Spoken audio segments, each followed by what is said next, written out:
Welcome to my channel Deep Sleep Mission-DSM. As we begin, I would be delighted if you could share your location in the comments below. It's truly inspiring to witness how far this content travels and to connect with viewers from across the world. The dashboard clock read 2:17 a.m. when I saw her, standing on the shoulder of Highway 287, just past mile marker 42. White dress, no coat. Colorado in November, and no coat. I'd driven past 100 hitchhikers in my life, never stopped, not once. But my foot hit the brake before my brain could form the word no, because she wasn't thumbing for a ride. Wasn't even facing traffic. She was staring at the trees, head tilted like she was listening to something only she could hear. And when my headlights swept across her face, she smiled. Not at me, at whatever waited in those dark pines. That smile, God, that smile is why I stopped. Because it was the exact same smile I'd seen in my rearview mirror 3 nights ago, and 2 weeks before that, and the month before that. Same woman, same dress, same spot, same impossible thing because I'd watched her vanish each time. Watched her fade like breath on glass the moment I'd passed. Tonight, I was done running from impossible things. The story begins now. My name is David Chen, and I drive nights for a medical courier service. Blood samples, organs for transplant, time-sensitive medications, the stuff that can't wait for daylight. Been doing it for 6 years. Denver to Fort Collins to Cheyenne, sometimes down to Colorado Springs. Always alone, always at night. You see things on those empty highways. Elk the size of small cars. Truckers asleep at the wheel. Once, I swear I saw a mountain lion dragging something that looked too much like a person across 6 lanes of interstate. You learn not to look too close. Learn to keep your eyes on the white lines and your mind on the podcast playing through your speakers. But you can't unsee a pattern once you've noticed it. The first time I saw her was August 15th. I remember because I'd just picked up a cooler of B negative from Presbyterian St. Joseph. Storm rolling in from the mountains. Lightning turning the sky purple. She stood exactly where she stood tonight. Mile marker 42. Northbound side of 287. White dress that belonged in a different decade. Dark hair that didn't move despite the wind bending the trees nearly horizontal. I drove past, caught her in my mirrors. Gone. Not walked away, not ducked into the trees. Gone. Like she'd never been there at all. Told myself it was the storm. Trick of the light. Exhaustion painting faces where none existed. 2 weeks later, same spot. Same woman. This time I slowed down, really looked. She had flowers in her hair. Tiny white flowers that glowed in my headlights like stars. Her lips moved like she was singing, but I couldn't hear anything over my engine. Checked the mirrors. Empty road. September twice. October 3 times. Always mile marker 42. Always that white dress. Always vanishing the moment I passed. I started keeping a log in my phone. Times, dates, weather conditions. Looking for patterns within the pattern. Moon phases. Day of the week. Temperature. Nothing made sense except the location. Mile marker 42. Where Sarah Ellington died in 1987. I found the article in the Denver Post archives. November 15th, 1987. Local girl, 19 years old, hitching home from a party. Driver who picked her up had been drinking. Wrapped his Camaro around a pine tree doing 90. He walked away with scratches. She didn't walk away at all. The article included a photo. High school yearbook, black and white. Different hair, different era. But that smile. I started taking a different route. Added 40 minutes to my runs, but I told myself it was worth it to avoid, whatever this was. Worked for a week. Then I saw her on Highway 36. Same dress, same flowers, same impossible vanishing act. She was following my routes. By November, I'd accepted it. Some nights she was there, some nights she wasn't. I'd slow down, check my mirrors, watch her fade. Started to feel like a routine, like she was just another landmark on my route. The abandoned gas station at exit 47, the billboard for that casino that closed 5 years ago, the ghost at mile marker 42. But tonight, she turned around before I passed, looked right at me through the passenger window, mouthed a single word, "Please." So I stopped, pulled onto the shoulder 20 feet past her, hazards clicking in the darkness. Sat there for a full minute, hands gripping the wheel, telling myself to drive away. Drive away and never take this route again. Move to a different state if I had to. Instead, I looked in the mirror. She was walking toward my car. Slow, careful, like she was afraid I'd spook and drive off. The passenger door opened. I hadn't unlocked it. I know I hadn't unlocked it. "Thank you," she said, sliding into the seat. Her voice was exactly what I'd expected. Soft, young, tired. I've been trying to get someone to stop for so long. She smelled like rain. Not the rain that was falling now, but summer rain. Clean and electric and impossible in November. "Where?" My voice cracked. I cleared my throat. "Where are you going?" "Home," she said. "Fort Collins. My parents' house on Maple Street. Do you know it?" I knew it. Quiet neighborhood near the university, probably built in the 60s. Normal place. Too normal for whatever this was. "Yeah," I said. "I can take you there." "You're kind," she said. Then, softer, "You're the first kind one in a long time." I put the car in drive, pulled back onto the highway, kept my eyes straight ahead, but I could see her in my peripheral vision. Solid. Real. Breathing. Her fingers traced patterns on the window, leaving marks in the condensation. "Radiator's acting up," I said, just to say something.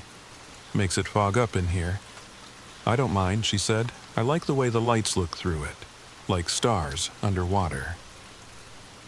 We drove in silence for 5 minutes, 10.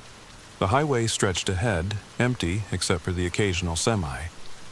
I kept waiting for her to vanish, to fade, to reveal whatever she really was. "You've seen me before," she said suddenly. "I know you have. You slowed down all those times." "Yeah," I admitted. "I've seen you. But you never stopped."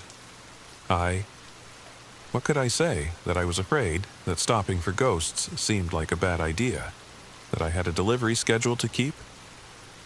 "I didn't know you needed help." She laughed, soft and sad. "I didn't. Not those times. Those times I was just practicing, remembering how to be seen. Practicing. It's harder than you'd think, being visible, being here enough that someone could see me. Most nights I can barely manage a few seconds. But tonight," she turned to face me. "Tonight I needed to be here. Really be here. Because tonight's the night." "What night?" "The night I'm supposed to warn you." My hands tightened on the wheel. "Warn me about what?" "About the 18-wheeler that's going to cross the median at mile marker 51. About the driver who's been awake for 36 hours straight. About the family of 4 in the minivan who won't see him coming." She looked back out the window.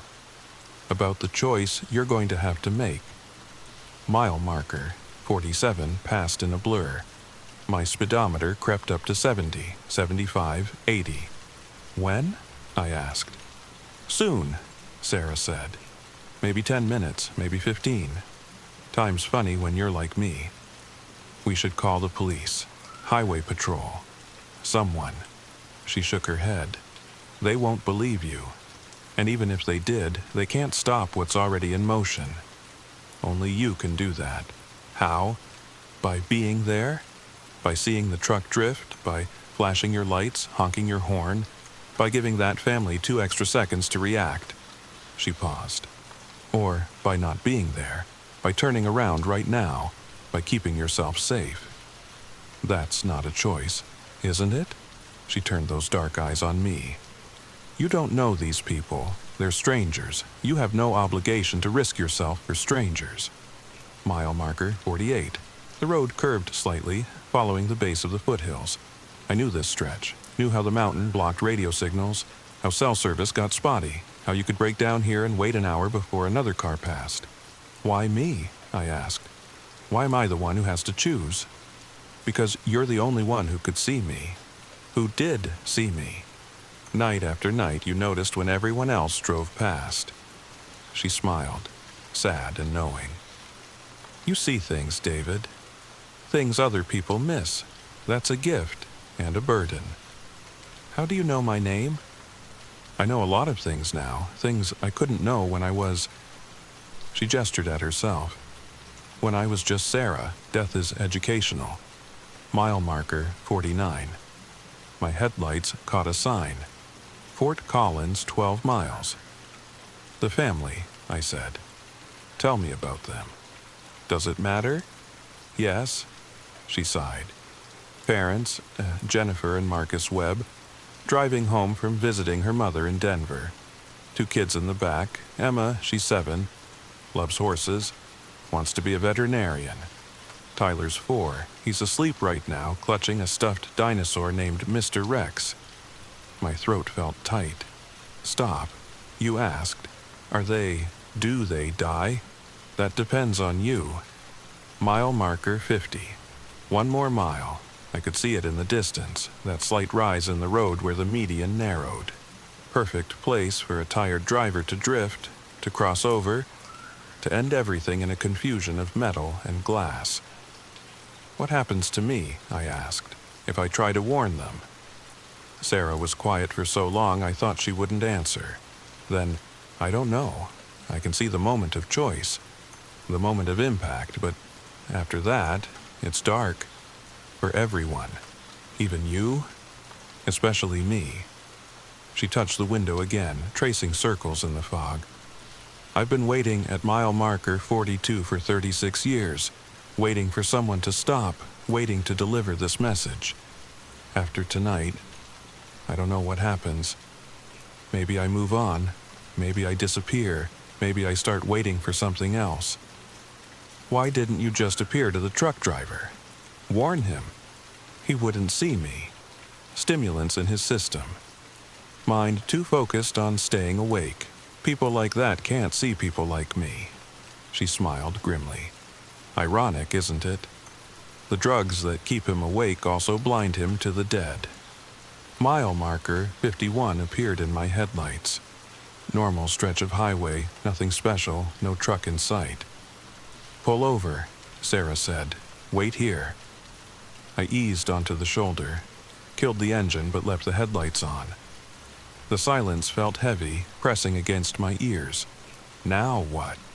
Now you decide. When you see the truck start to drift, you can pull out. Get between him and the minivan. Flash your lights, hit your horn, force him to correct. She paused. Or you can sit here. Watch it happen. Drive away knowing you're safe. That's not who I am, isn't it? 6 years driving these roads. How many accidents have you passed? How many times have you been first on scene and kept driving because you had a delivery to make? She was right. God help me, she was right. I'd driven past overturned cars, past people waving for help. Always told myself someone else would stop. Someone who wasn't carrying organs or blood. Someone who could afford the delay. This is different, I said. Is it? Headlights appeared in the distance, moving fast. Too fast for the slight curve ahead. That's him, Sarah said. 42 tons of steel and momentum. Jeremy Martinez, 28 years old. 2 kids of his own back in Aurora.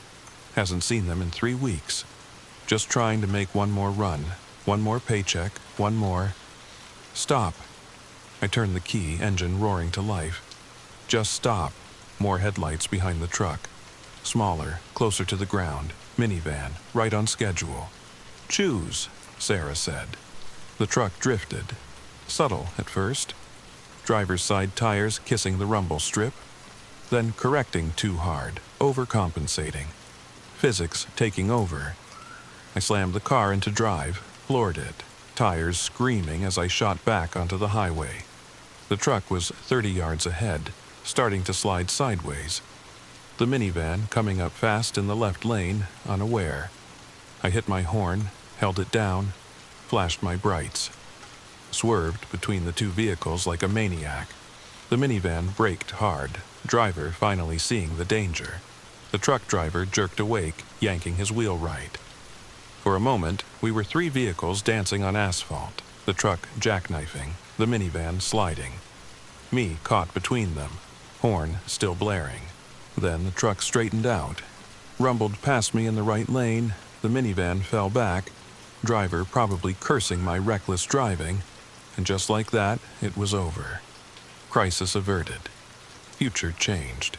I pulled over a mile later, hands shaking too hard to drive. Looked at the passenger seat. Empty. But there was a note on the dashboard. Same handwriting I'd seen once before, on a yearbook photo from 1987. Thank you for being kind. Thank you for seeing me. Thank you for stopping. SPS, check your mirror. I looked in the rearview mirror. Sarah stood on the shoulder, but she was different. The white dress was clean now, bright as fresh snow. The flowers in her hair bloomed vivid and real. And behind her stood others. Dozens of them, all ages, all eras. Some in modern clothes. Some in outfits from decades past. All watching my car with expressions of... what? Hope? Gratitude? Peace? They faded as I watched. Not vanishing like Sarah used to. Fading like morning mist, like they were finally able to let go. I sat there until my hands stopped shaking. Then I drove to Fort Collins. Delivered my cargo, clocked out, went home to my empty apartment and tried to make sense of what had happened. The news helped. Sort of. Near miss on Highway 287 early this morning, the anchor said. A semi-truck nearly crossed the median near mile marker 51. Alert driving by other motorists prevented what could have been a tragic accident. The truck driver has been cited for reckless driving and violation of hours of service regulations. They showed footage from a traffic camera. Grainy, black and white, but clear enough to see the truck drift, the minivan, and a courier vehicle swerving between them, hazard lights flashing. The driver of the courier vehicle left the scene before authorities arrived, the anchor continued. Highway Patrol would like to thank this Good Samaritan for their quick thinking.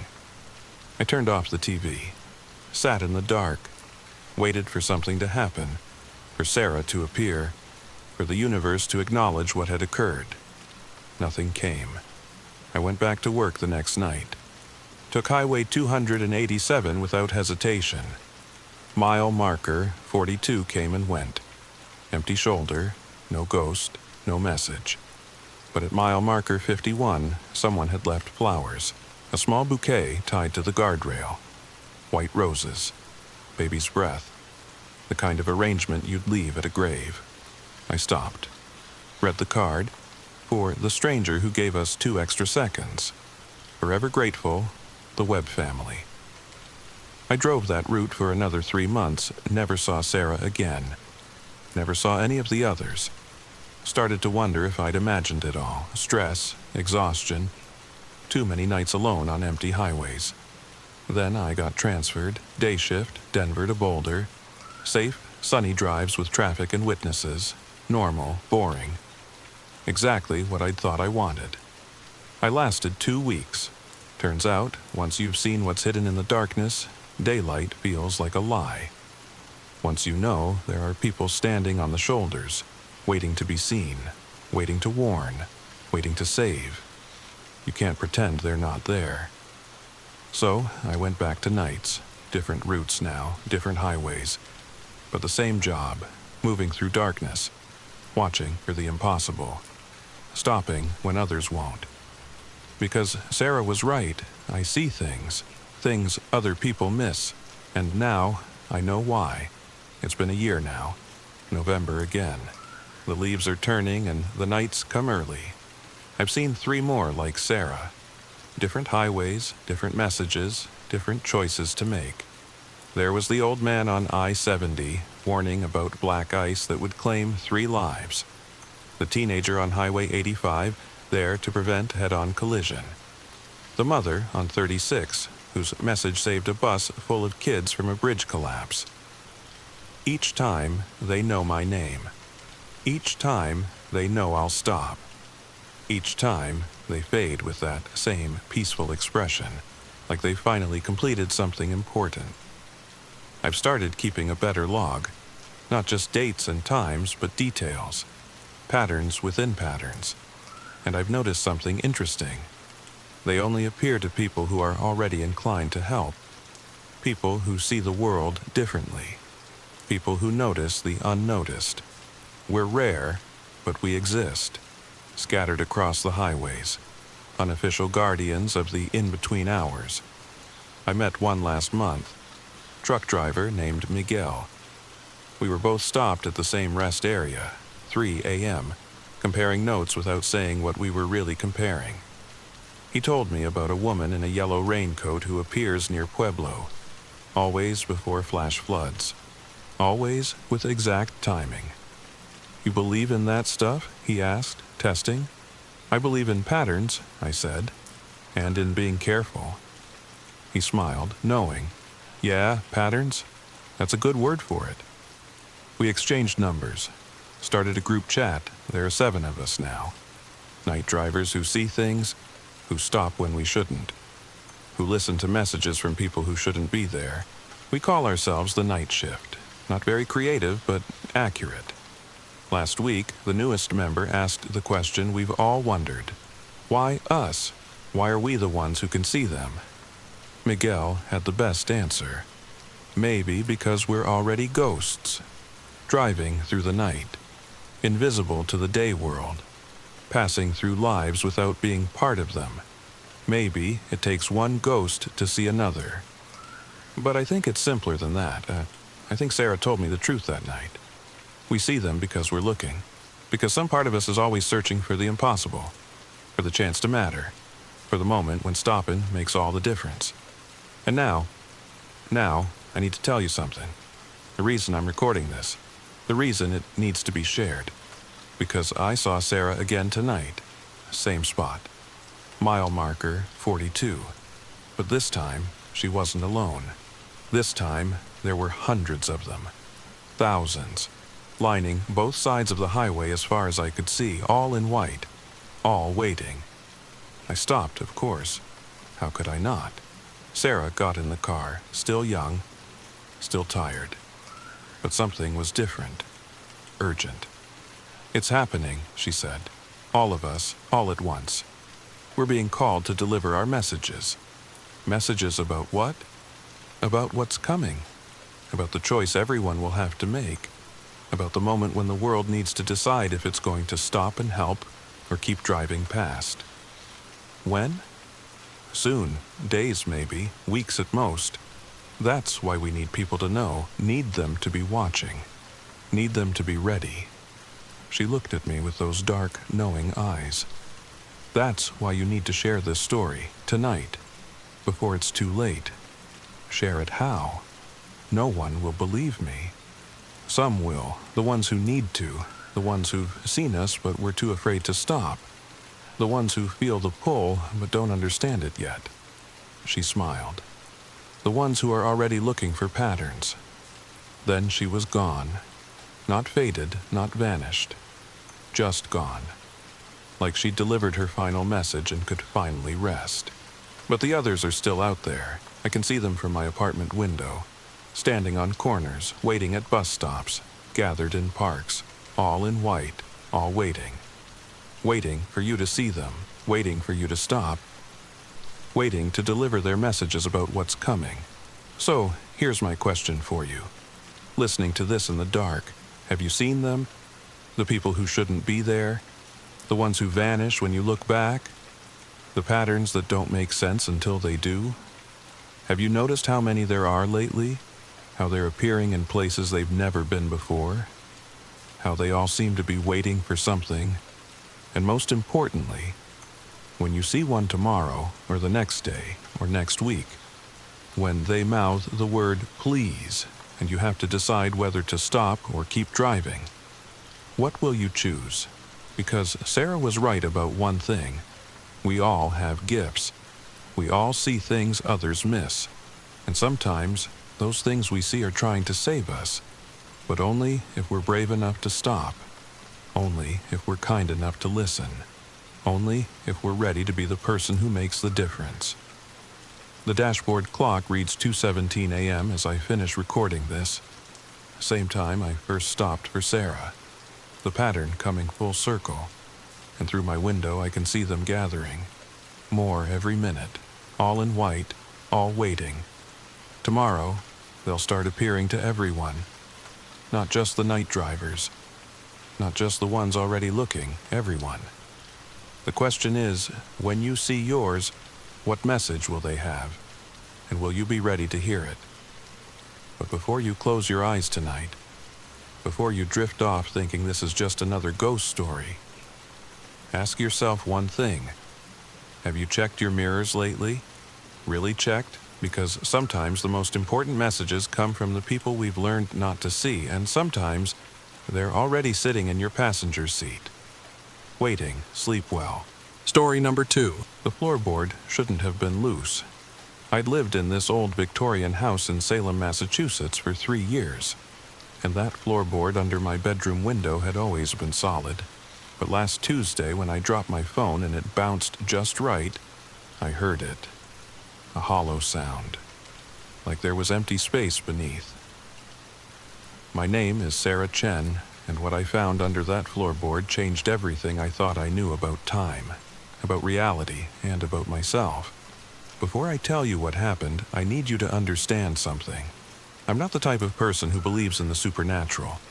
I'm an accountant. I deal in numbers, facts, spreadsheets. My life is organized down to the minute. So when I tell you this story, just know that I've spent the last week trying to find any logical explanation, and I can't. If you're listening to this late at night, maybe turn on a light, because once you hear what I found, you might start checking your own floorboards. And now, the story begins. That Tuesday started like any other.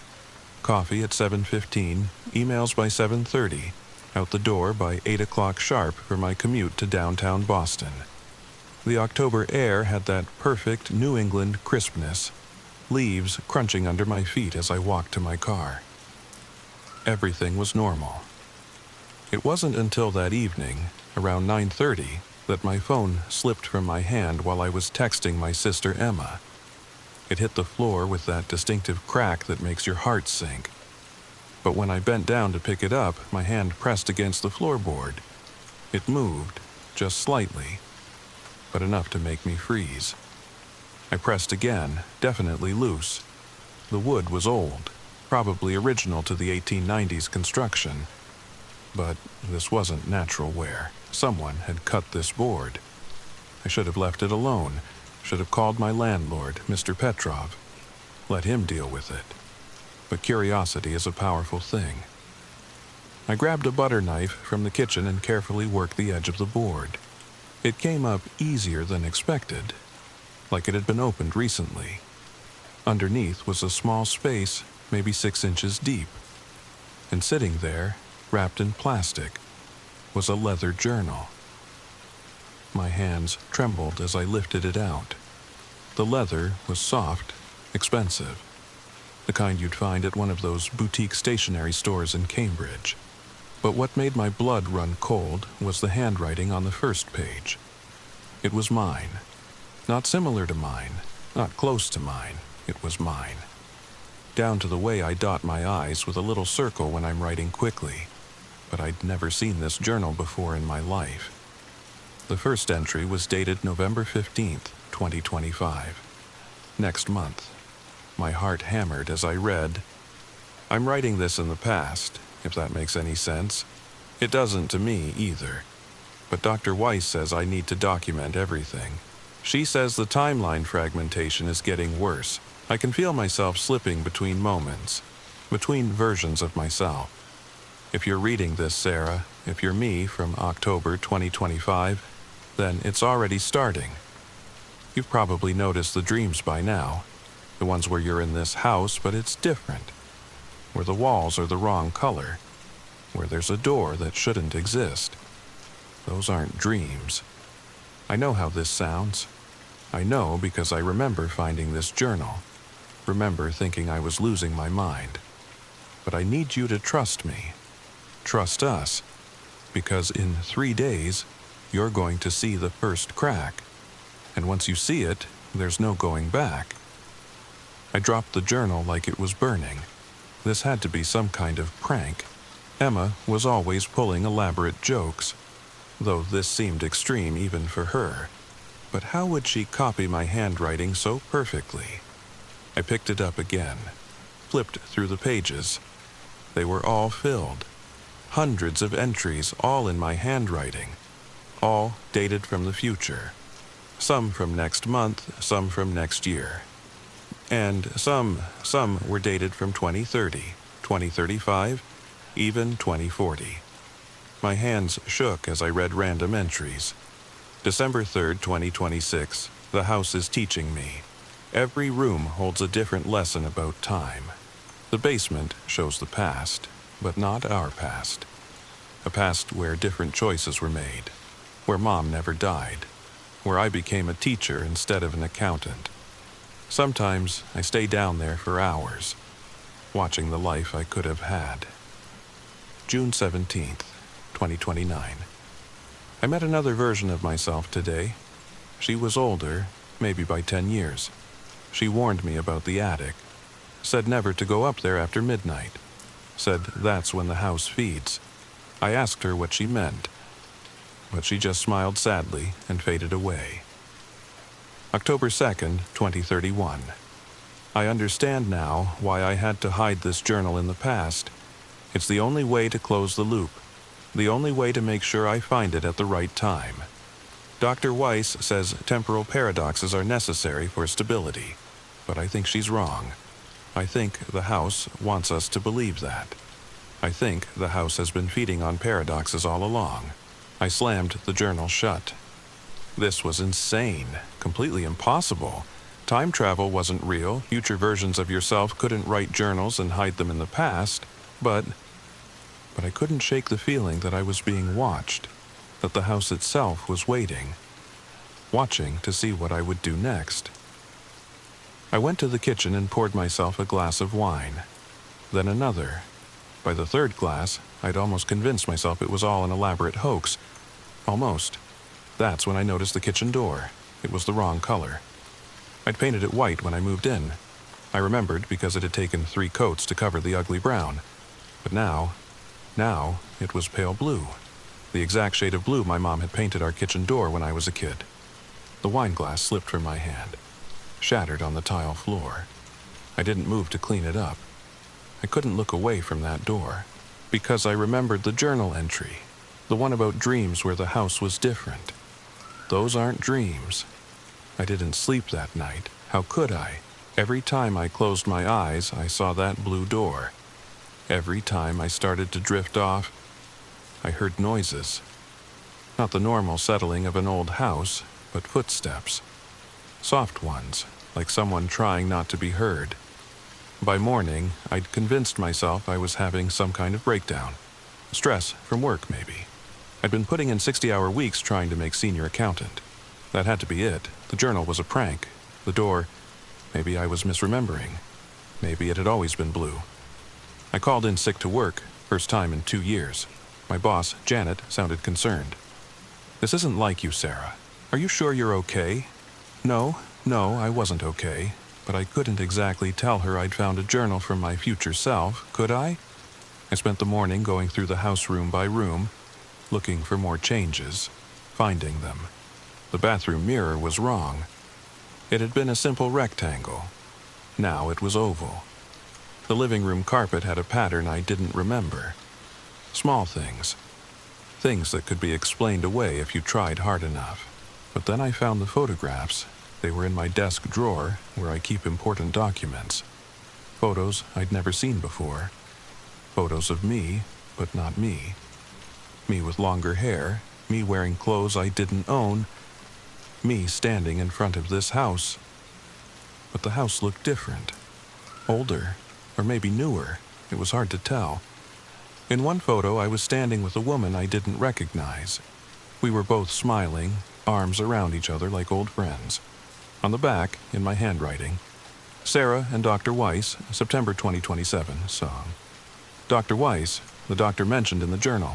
I grabbed the journal again, found every mention of her. She appeared first in entries from 2026, always referred to as Dr. Weiss, or sometimes just Caroline. According to the entries, she was some kind of specialist, a physicist who studied temporal anomalies. According to future me, she was the only person who believed what was happening. I was startled from my reading by a knock at the door. Not the front door, the kitchen door, the blue one. Nobody knocked on the kitchen door. It led to the back garden, and the gate was always locked. 3 knocks, slow, deliberate. I crept to the kitchen, peered through the window, nobody there. But the knocking came again, this time from inside the door, like someone was trapped between the wood, knocking to get out. That's when I noticed the crack. It started at the top of the door frame, a thin line of absolute darkness, not shadow, darkness, like reality itself had split. As I watched, it grew, inch by inch, creeping down the wall. The journal had mentioned cracks, said I'd see the first one in 3 days, but this was only day 1. Unless... I checked my phone. Wednesday. But that couldn't be right. I'd found the journal on Tuesday night. It was Wednesday morning. But my phone said Thursday. I'd lost a day. A full day just... gone. The crack reached the floor and stopped. The knocking stopped too. Everything was quiet. Too quiet.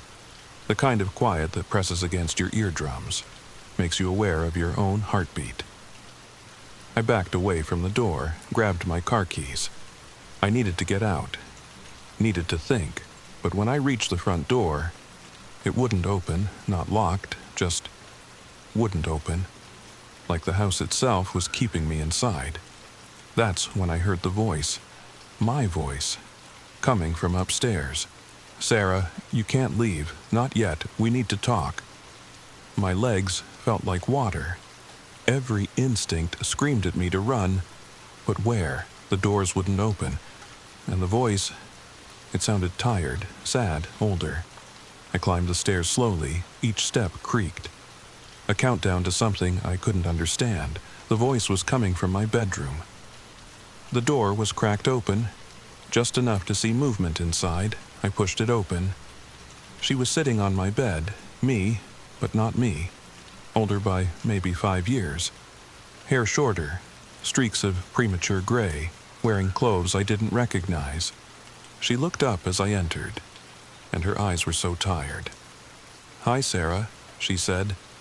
"I'm sorry it has to happen this way, but you need to understand what's coming." I couldn't speak, could barely breathe. We looked exactly like me. Every detail. Even the small scar on my left hand from when I'd cut myself cooking last year. "This isn't real," I whispered. "No," she agreed, "it's not. Not in the way you understand reality, but it's happening. The house, it exists between moments, between possibilities. And once you find the journal, once you see the cracks, you become part of it." "Part of what?" She stood up, walked to the window, looked out at the street below. "Time isn't a line, Sarah. It's more like a tree. Branches spreading in all directions. Every choice, every moment, creates a new branch. The house exists in the spaces between branches, and we're the fruit it feeds on." "That's insane." "Yes," she said simply, "it is. But insane doesn't mean untrue. You'll learn that soon enough." She turned back to me, reached into her pocket and pulled out a business card. "Dr. Caroline Weiss, temporal physicist. She's the only one who can help, but..." "But what?" "But helping comes with a price. Everything does in this house. You'll have to decide if the price is worth paying." She walked past me, paused at the door. "The journal will tell you everything. But remember, not all of it is true. Some entries are from versions of us that never should have existed. Some are from futures that won't happen. Learning to tell the difference, that's the key to surviving. Wait, I called after her. How do I know which entries are real? She smiled sadly. You'll know, because they're the ones that hurt the most. And then she was gone. Not walked away, gone. Like she'd never been there at all. I sank onto my bed, the same spot where she'd been sitting. It was still warm. The next few days blurred together.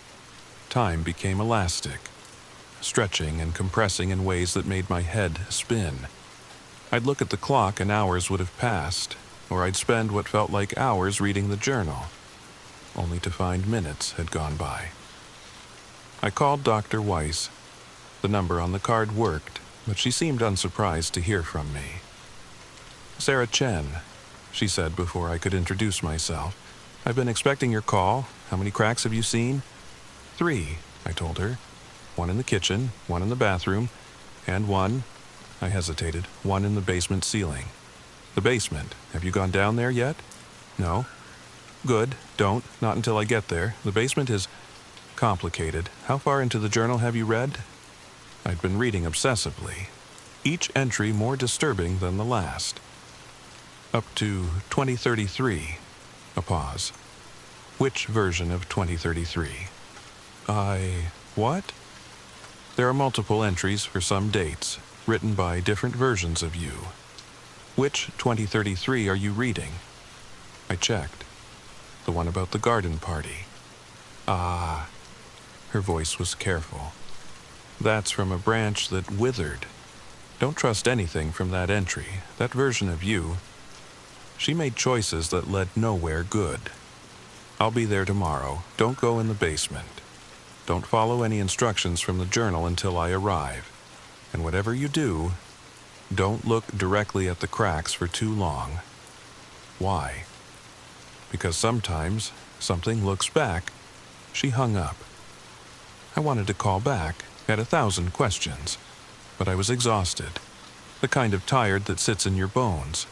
I hadn't slept properly in days. I made coffee, tried to work on some client files I'd brought home, pretended everything was normal. But how could I focus on tax returns when reality itself was fracturing around me? That night, I heard them. The other versions of me, moving through the house, their footsteps on the stairs, their voices in the walls, whispers of conversations I'd never had, laughs at jokes I'd never heard, crying over losses I'd never experienced. One of them knocked on my bedroom door around 3 a.m. Sarah, are you awake? My voice, but younger, lighter, happier. I didn't answer. I know you're scared, the voice continued. I was too, but it gets better. The house, it shows you things, beautiful things. Worlds where everything went right, where Mom never got sick, where we married David instead of letting him go, where we're happy. David, my college boyfriend. I hadn't thought about him in years. We'd broken up when I took the job in Boston, when I chose career over love. You can visit those worlds, the voice said. Live in them for a while. The house lets you. All you have to do is stop. Another voice, older, harsher. Don't listen to her. She's not real. None of the happy ones are real. They're bait. The house shows you what you want, makes you comfortable, makes you stay. But the happy branches, they're all dead ends, traps. You're just bitter because you chose wrong, the younger voice snapped. I chose to survive, the older one replied, which is more than you can say. They argued for a while. My voices, my possible selves. Eventually, they moved away, their argument fading into the walls. But I couldn't sleep, couldn't stop thinking about what they'd said. The next morning, I found a new entry in the journal.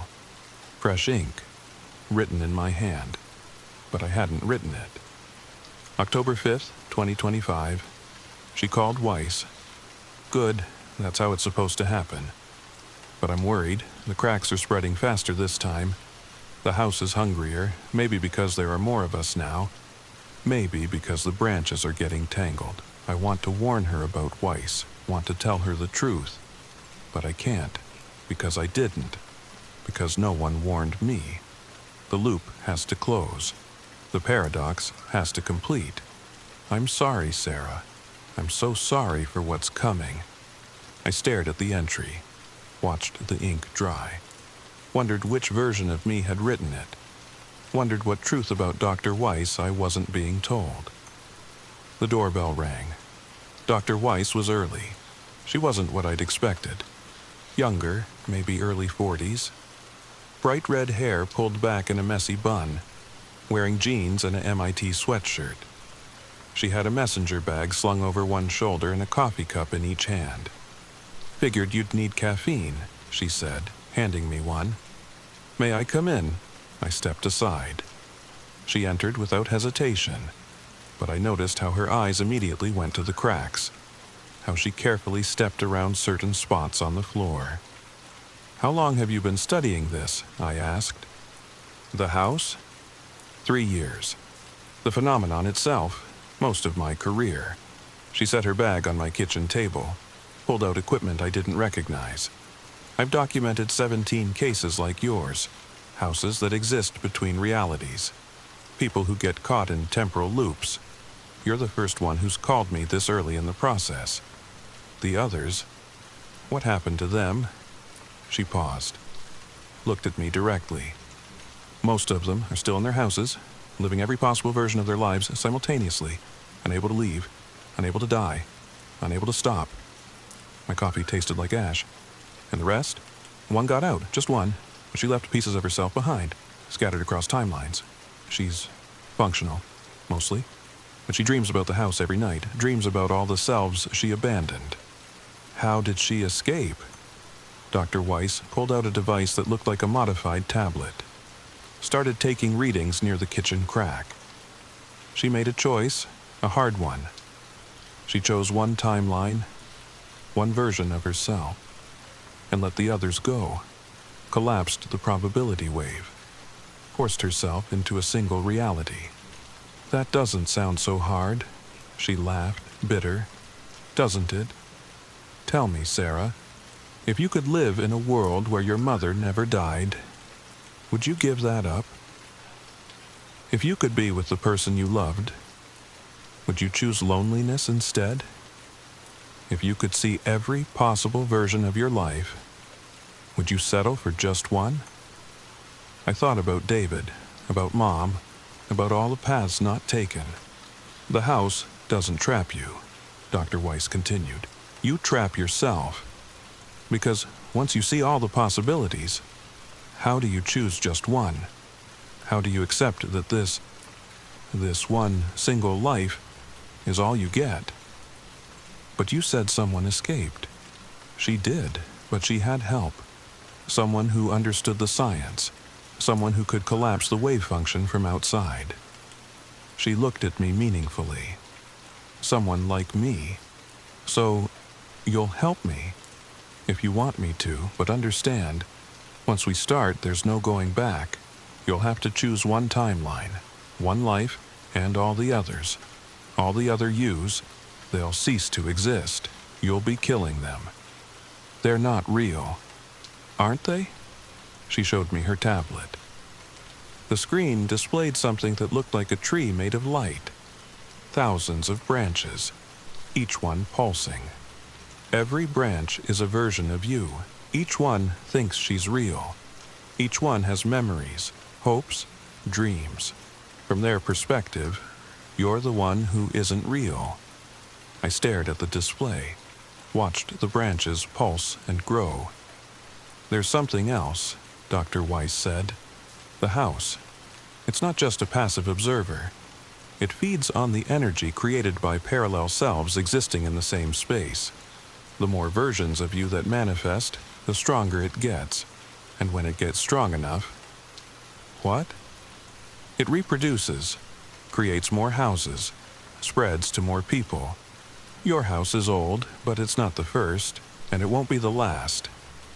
Dr. Weiss set up her equipment throughout the house. Sensors at each crack. Monitors tracking temporal fluctuations. She worked with the efficiency of someone who'd done this before, but I caught her checking her watch, frowning at readings. "What's wrong?" I asked. "The acceleration is unusual. Typically, the process takes weeks, sometimes months. But your house," she showed me a graph I didn't understand.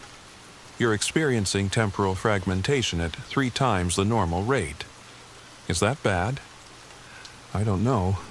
I've never seen it before. It could mean the house is stronger here. Or," she hesitated, "or it could mean you're more susceptible. Some people are. People who've experienced loss, who have regrets. The house finds those weak points and exploits them." I thought about all my regrets. Mom, David, the job in Chicago I'd turned down, the book I'd never written. So many paths not taken. That night, Dr. Weiss stayed. We ordered Chinese food, ate it while she explained the science. Most of it went over my head, but the basics were simple enough. Reality was probability. Observation collapsed probability into actuality. The house existed in a space where observation was flexible. "Think of Schrodinger's cat," she said. "In the box, it's both alive and dead until you observe it. The house is like that box. Inside it, you're living all possible lives until you choose one, until you observe yourself in a single state. But I am observing myself right now. Are you? Or are you observing multiple versions simultaneously? The human mind isn't equipped to process parallel realities, so it creates a narrative, tries to make sense of the impossible, but the cracks, there where the narrative breaks down, where you can see the truth." After she left to get equipment from her car, I went to my bedroom. The journal was there, but it had changed. New entries, hundreds of them, all dated from the past few hours. October 5th, 2025, 8:17 p.m. She's lying. Weiss isn't here to help. She's here to feed the house. Every person she saves makes it stronger, makes it spread. I figured it out too late. We all do. October 5th, 2025, 8:43 p.m. Don't trust the previous entry. That was written by a version who went insane. Weiss saved me. Saved us. The process hurts, but it works. You just have to trust her. October 5th, 2025, 9:22 p.m. The house is writing entries now, pretending to be us. Can't tell which ones are real anymore. Maybe none of them, maybe all of them. Does it matter? We're all stories in the end, and stories want to be told. I threw the journal across the room, pressed my palms against my eyes. How was I supposed to know what was true? How was I supposed to choose? A knock at my bedroom door. "Sarah?" Dr. Weiss's voice. "Are you okay?" I opened the door. She was holding a device that looked like a modified EEG machine.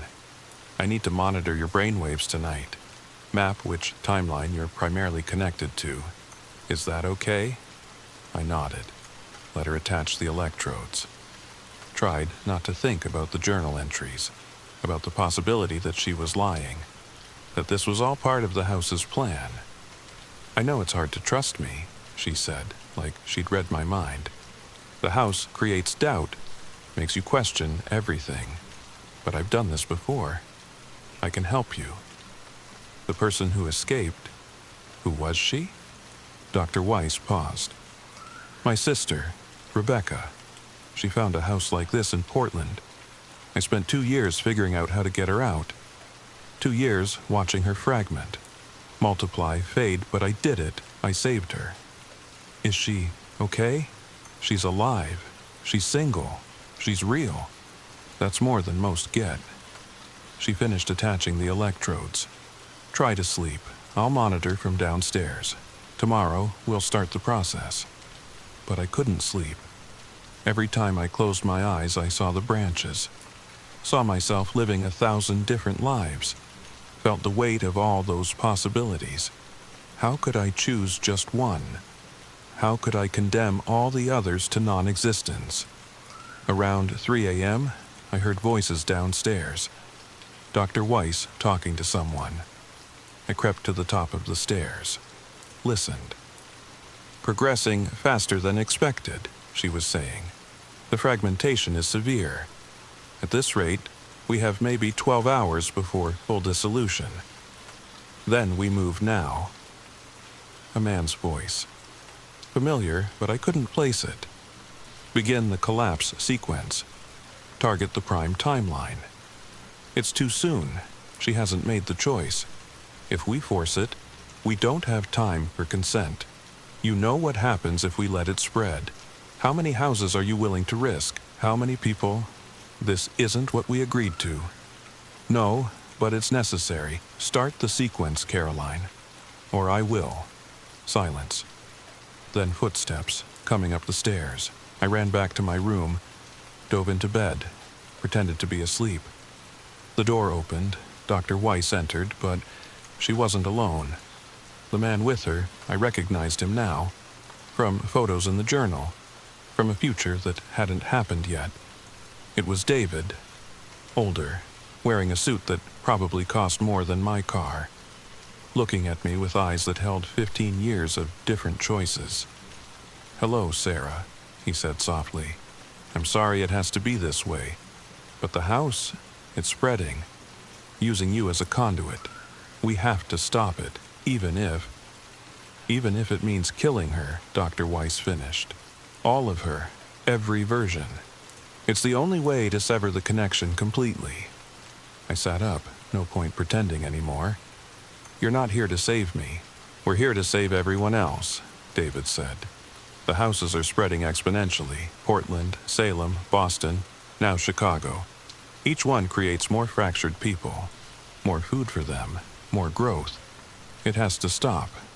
So, you're going to kill me. We're going to collapse your probability wave," Dr. Weiss corrected. "Force you into a single state. It's survivable. Usually. But sometimes the person can't handle the loss, can't accept a single reality, and David couldn't finish. "They dissolve," Dr. Weiss said. "Scatter across timelines. Become part of the house permanently." I laughed, bitter, angry. "So my choices are maybe die or become a ghost in the walls. Great options." "There is another way," a new voice, from the corner of my room. I turned, saw myself, another version, this one wearing a doctor's coat, looking exhausted but determined. "I've been studying the phenomenon from inside, found a pattern, a way to use the house's hunger against it." "Don't listen to her," Dr. Weiss warned. "She's a manifestation, not real." "As real as you are," the other me snapped. "More real, maybe, because I'm not lying to her. Not pretending there's only one solution." She turned to me. "The house feeds on probability, on potential. But what if we gave it something else? What if instead of choosing one timeline, we chose none?" "That's suicide," David said. "No, it's transcendence. Step outside the branches entirely. Exist in the space between, like the house does, but on our terms. You'd become like it," Dr. Weiss said. "A parasite, feeding on other people's possibilities. Or a guardian, protecting them from houses like this, warning them, helping them." The other me smiled sadly. "It's not a perfect solution, but it's better than death, better than dissolution, better than letting the houses spread unchecked." I looked between them. Dr. Weiss and David, with their equipment and their certainty. My other self, with her exhaustion and her hope. All of them waiting for me to choose. Outside, dawn was breaking. The sun painting the walls gold, showing every crack, every place where reality was wearing thin. In a few hours, the house would be strong enough to manifest fully. To spread, to consume. I had to choose. One life or none. Reality or transcendence. Safety or purpose. I thought about the journal. About all those entries from future selves. All those warnings and pleas and desperate attempts to change what was coming. All those versions of me trying to save me. I stood up, pulled off the electrodes, walked to the window where the first crack had appeared. It was wider now. Wide enough to reach into, wide enough to step through. "Sarah," Dr. Weiss warned. Don't. But I was already reaching, already choosing. Not one timeline, not none, but something else. Something the house hadn't expected. Something none of them had considered. I grabbed the edges of the crack and pulled.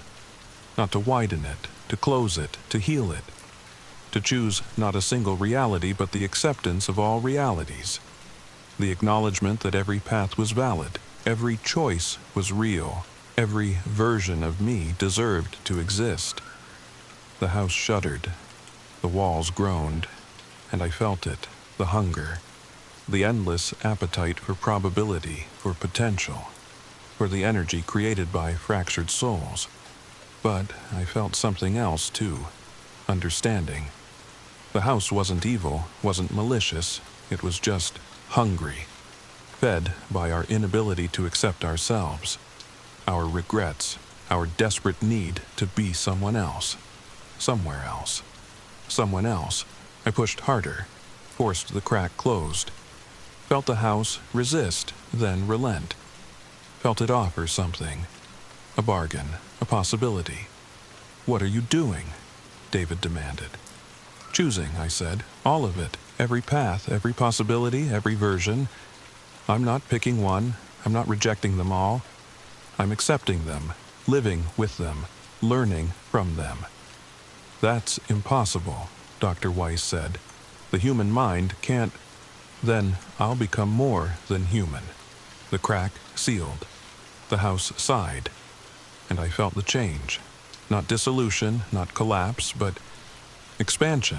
Every version of me, still existing, still living their lives, but connected, aware, part of something larger.